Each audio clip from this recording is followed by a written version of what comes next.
모든 영상에 소개하는 내용들은 각자의 판단에 맡깁니다. 리 에이스 채널은 항상 모든 영상에 있어서 유료로 하는 것들은 신중하게 결정하시는 것이라고 말씀드립니다. 아울러 무료로 하는 것들 역시 각자의 판단으로 선택해서 결정하시는 점이라는 것을 강조드립니다. 안녕하세요, 리 에이스입니다. 자, 여러분들 이번 시간은 파이코인 날아간 레퍼럴팀 마이그레이션 걱정이 없습니다. 이제 조금은 안정화된 파이라고 볼 수 있겠는데 영상을 한번 끝까지 보시면서 어떤 내용이 있었나 살펴보는 그러한 시간을 가져보도록 하겠습니다. 자, 일단 질문이 하나 올라옵니다. 리스님 구독 잘하고 있습니다. 최신 정보 불철주야 고생하면서 영상 작업하느라 고생이 많으십니다. 정년을 3년 앞둔 직장인이다 라고 말씀하시는데 두 가지 질문을 주셨습니다. 2년 반 정도 되었고 노드 집사람이랑 돌리고 있습니다. 두 아들도 제가 관리하고 있다. 다름이 아니라 구독자들도 이런 의문을 가지신다 해서 질문 1. 락업 해제 시간이 한국 시간이 아닌 걸로 알고 있다. 서부 텍사스 시간 기준이 뭐냐 해서 니모닝 유출 우려로 토를 앞두고 안전한 지갑에 옮겨야 되는데 라고 하십니다. 이거 되게 중요한 질문인데 조금 이따 한번 보여드리도록 할게요. 질문 2까지 보고 락업 해제 후에 가족끼리 채굴해서 안전한 하나의 지갑에 옮겨도 되나요? 코어팀이 추적해서 지갑을 동결시켜버린다는 채팅글을 읽은 적이 있다. 자, 일단 답변해드릴게요. 질문 1. 락업 해제 시간이 한국 시간이 절대 아닌 걸로 알고 있다 라고 얘기하죠. 자, 일단 이거 제 거 기준으로 설명해 드릴게요. 자, 일단은 제가 과거에 이 내용을 올린 적이 있습니다. 자, 7월 5일에서 나와 있는데 이 마이그레이션 된 시간 여기 누르면 또 자세하게 나오는 시간이 있을 겁니다. 그 시간에 여러분들이 맞춰서 들어가면 돼요. 그 시간이 정확히 그 시간이 맞아요. 그죠? 그 시간에 들어가면 되고 질문이 락업 해제 후에 이거는 일단 빨리 옮겨야 돼요. 왜냐면은 이게 초를 다투는 게 아니라요. 초도 마찬가지지만 그 초에서 진짜 한 10초에서 한 15초 이 정도도 안 걸려요. 그냥 바로 털립니다. 만약 유출됐다고 하면요, 유출됐다고 자신이 그렇게 느낀다면은 빠른 대처가 필요하다. 이게 굉장히 중요합니다. 자, 다음 내용 한번 볼게요. 질문이 락업 해제 후에 가족끼리 채굴을 해서 안전한 하나의 지갑에 옮겨도 되는지요? 코어팀에서 추적을 해서 지갑을 동결시켜버린다는 채팅글을 읽은 적이 있다. 락업 해제 후에 가족끼리 채굴을 해서 안전한 하나의 지갑에 옮겨도 되는지요? 코어팀에서 추적을 해서 지갑을 동결시켜버린다는 채팅글을 본 적이 있다. 약간 이게 물음표긴 한데 공식적으로 요거에 대한 답변이 나온 건 없어요. 하지만 코어팀에서 추적을 해서 지갑을 동결시켜버린다까지는 아니지만 일반적으로 권장사항은 A하고 B하고 C하고 D가 있어요. 이게 막말로 얘기하면은 가족이니까 명목으로 B, C, D가 다 이렇게 A, B, C가 D한테 준다. 약간 이런 얘기인데 결국 답변을 드리면은 애매모호하다. 왜? 이거 자체를 행위를 이렇게 보면 또 이게 되거든요. 뭐냐면 이런 거예요. 예를 들면은 A가 만약에 D한테 D가 알고 보니까 생태계 매장 커피 매장을 운영한다 그러면은 A가 커피에 평생권을 샀다라든지 아니면 100잔을 결제를 했다. B라는 사람도 이랬다. C라는 사람도 이랬다. 우기면 끝이에요. 그러니까 증거자료 그냥 대충 남겨놓으면 끝이야. 막말로 하면 그래요. 어차피 P2P 거래이기 때문에 이렇게 하면은 사실 문제는 될 게 없어 보여. 행위상으로 봤을 때는. 그죠? 근데 이걸 갖다가 야 너네 가족 아니잖아. 악이고 이렇게 했다. 빡빡도 뻐득뻐득 우기면 사실 또 할 말은 없는 거야. 그래서 애매해요, 이런 부분이. 지금 그냥 이 행위 자체, 순수하게 그냥 옮긴다라는 행위 자체로만 보면은 이거는 안 돼요, 지금 당장엔. 그냥 주고 이런 거는 좀 애매모호하다. 그러니까 뭔가 근거를 지금은 남겨놔요. 왜냐면 나중에 여러분들이 억울하게 만약에 진짜 동결 처리가 될 수 있어요. 근데 그런 확률은 진짜 거의 없다고 보지만 가끔 그렇게 동결이 되고 나면은 수습을 할 때는 어떻게 해야 된다? 본인들 스스로 뭔가 방어책을 찾아야 됩니다. 그럴 때는 여러분들이 증거 자료를 가지고 소명을 해야 된다. 이거밖에 방법이 없거든요. 이런 부분 좀 참고하시면 좋을 것 같고. 자, 다음 내용 볼게요. 레퍼럴팀 사라졌다 해서 뜹니다. 자, 레퍼럴팀. 자, 안녕하세요. 제가 레퍼럴팀 두 분이 내 핸드폰 파이 앱에서 사라져서 그분들이 채굴한지 안 한지 확인도 안 되고 분명히 그분 핸드폰 확인하여 제가 초대자로 매니에 뜨거든요. 어찌 되는 건가요? 84명 중에 50명 채굴되고 있는데 두 분이 날라갔다. 이게 무슨 일인지. 아예 안 하시는 분 제 레퍼럴에서 상체가 가능한가요? 사진과 같이 뜬다라고 얘기하는데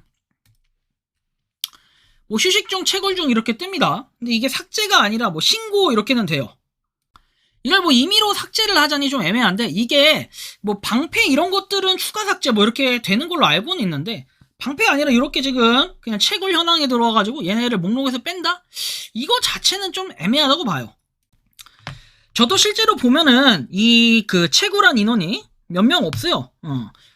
진짜 실제로 채굴한 인원이 전체 5분의 1밖에 안 된다라는 거예요. 그래서 약간 이런 부분으로 볼 때는 이게 5분의 1, 좀 그런 거 아닌가 생각을 할 수도 있는데 5분의 1도 좀 많이 채굴을 하고 있다고 생각을 해요. 저 나름의 레퍼럴 팀이라고 해야 되나요? 그 팀에서 이런데 이게 이렇게 할 수가 없다라는 것도 여러분들이 좀 알아두셔야 돼요. 그리고 이런 식으로 쭉 보면은 다 휴식 중, 뭐 채굴 중 뜨죠. 채굴 중인 사람들은 그렇고 휴식 중인 사람들은 뭐 지우고 싶지만 내 맘대로 지울 수 있는 건 아니다. 그쵸?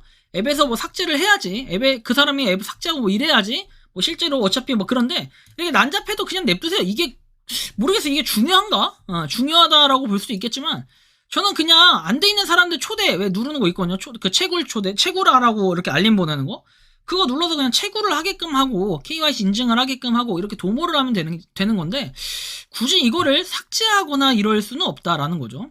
이거는 그냥 냅두면은 알아서 어차피 수량 인증은 안 된다라는 거고. 자, 그리고 안녕하세요. 에이스님 항상 영상을 잘 보고 있다. 제 카톡 파이방에서 캣님님 대변이 있는 것 같아. 사실 확인차 메일을 보낸다. 꼼꼼히 검토 후에 영상 제작 아이템 되었으면 한다. 캣님이 누구예요, 캣님? 그래서 봤더니 캣님님을 말하는 것 같아요. 뭐 메가모드 말입니다. 에서 나오고. 에코시스템 보이는 게 전부가 아니다. 22년 12월 마그 고착화 문제로 고생했기에 현재 코어팀이 마그 부분을 신중하게 처리하려고 세밀한 자동화 작업 중이라 멈춰 있어서 기술상 하루 50만 마그도 가능하다. 뭐 이 얘기는 여러분들 진작부터 했던 얘기들인데 요거는 여러분들 아시는 것처럼 개발자 분이 이렇게 얘기를 했다라고 해요. 답답한 분이 풀린다. 연말까지 지켜보세요. 뭐 이렇게 얘기도 했는데 올해 메인넷은 KYC 오류 문제, 노드 보상 문제 등이 있다고 해도 연말에 여는 것이 코어팀 계획이라고 했고 더 빠를 수도 있다. 또한 오픈 메인넷을 또 다른 시작점으로 보고 있다라고 얘기를 하며 그래서 열취하세요. 확실한 정보입니다. 라고 얘기했고 지금 1450만 명 정도 임시 승인 포함해서 그렇고 1500만 근접해서 하루에 3만 명 얘기를 하는데 실제로 이게 진 여부는 판단하기 좀 어려워요. 9월 기준 파이 연동앱 숫자가 80에서 90개 캔리님으로부터 중요한 정보를 얻었다. 80, 90개가 없는데 뭐 정보 감사합니다. 메가모더 말입니다. 라고 해서 캔리님이 이렇게 전달을 했다라고 하는데요. 실제로 그럼 코어팀이 올려놓은 정보를 보면 됩니다. 우리는 뭐 이 공지 여러분들 몇 번 보셨겠지만 놓치신 분들을 위해 한 번 더 설명을 해드리면 일단 유저수는 6천만 명이라고 얘기를 했고 진짜 요약해서 빠르게 설명해 드릴게요. 그 다음에 KYC 검증 사용자는 여기 보이시는 것처럼 귀하의 서비스를 사용할 수 있도록 선택할 수 있는 1400만 명 이상이라고 되어 있습니다. 실제로 유저수가 1400만 명 이상의 KYC 검증을 받았다라는 걸 우리가 유추할 수 있고 그 다음에 여기 보시는 것처럼 앱 수준 유틸리티는 70개가 넘는 파이 앱이라고 했기 때문에 70개가 넘는다. 그러면은 최소한 70개 이상은 된다라는 거죠. 그럼 앞으로 30개 정도가 남았다. 이 정도로 볼 수 있습니다. 나머지 수치의 오차 범위는 조금씩 시점의 차이에 따라 있을 수는 있겠지만 이게 당시 올라올 당시는 코어팀이 이렇게 공지를 했다라는 거. 이거 이틀 전이니까 제가 영상 찍는 건 9월 29일인데 아마 9월 27일에 이 공지가 나왔던 걸로 알고 있으니까 실제로 오차 범위는 조금 존재할 수는 있다. 하지만 확실한 건 뭐다? 1400만 명 KYC를 넘어섰고 앱은 70개가 넘어섰다. 뭐 요 정도만 팩트로 좀 확인이 된다라고 여러분들이 좀 참고하시면 될 것 같습니다. 그리고 최근에 올라왔던 히어로 모더님의 공지를 보면은 KYC 업데이트 배포에서 이건 9월 26일에 올라왔던 건데 유예기간 제재 대상 국가에서 타이머 숨기기를 허용을 했고 그리고 버그 수정에서 사용자가 부적격 상태가 되기 전에 요청을 생성한 경우 KYC를 입력하도록 허용을 했고 마이닝 앱과 KYC 상태를 일치시켰다. 버그 수정 그리고 사용자 차단 해제를 했다 해서 라이브니스 검사에 실패한 비디오로 인해 멈춘 사용자들의 문제를 해결했고 요티 사용자를 여러 번의 라이브니스 체크 시도가 가능하도록 허용을 했다라는 이러한 부분들이 있습니다. 어쨌든 여러분들이 이렇게 해서 지금 파이코인의 근황과 그 다음에 이제 조금씩 안정화되고 있는 파이 아무래도 올해 메인넷을 위한 목표로 하다 보니까 다양한 것들을 지금 시도하면서 열심히 개발을 하고 있다. 우리가 좀 이렇게 생각해 본다면은 이가에 좀 미소가 이렇게 흘러나오지 않을까라는 생각이 드는데 여러분들이 생각하는 파이 네트워크는 어떤 느낌이 드는지 자 이렇게 여러분들의 의견을 댓글로 남겨주시면 좋겠고 이번 영상은 여기서 마치는 걸로 하겠습니다. 도움이 되셨다면 구독과 좋아요 알림 설정 부탁드리고 파이코인을 채굴 하시는 많은 분들 그리고 파이코인 생태계를 노력하시는 모든 파이운여분들 오늘도 파이팅 하시고 궁금한 부분은 언제든지 댓글 또는 메일로 가급적 보내주시면 좋을 것 같다라는 말씀드리며 영상 마치겠습니다. 리 에이스였습니다. 감사합니다. 평소에 궁금하셨지만 내가 시도해보기 어렵거나 시간 낭비하고 싶진 않고 새로운 제보를 해주실 분들께서는 아래의 주소로 메일을 보내주시면 제가 해결해드리겠습니다. 단톡방은 유튜브 검색창에 소통창구를 개설했습니다를 검색해주셔서 확인하시면 됩니다. 아울러 채널 멤버십 가입 시 다양한 혜택을 누리실 수 있으니 참고해 주시기 바랍니다. 시청해 주셔서 감사합니다.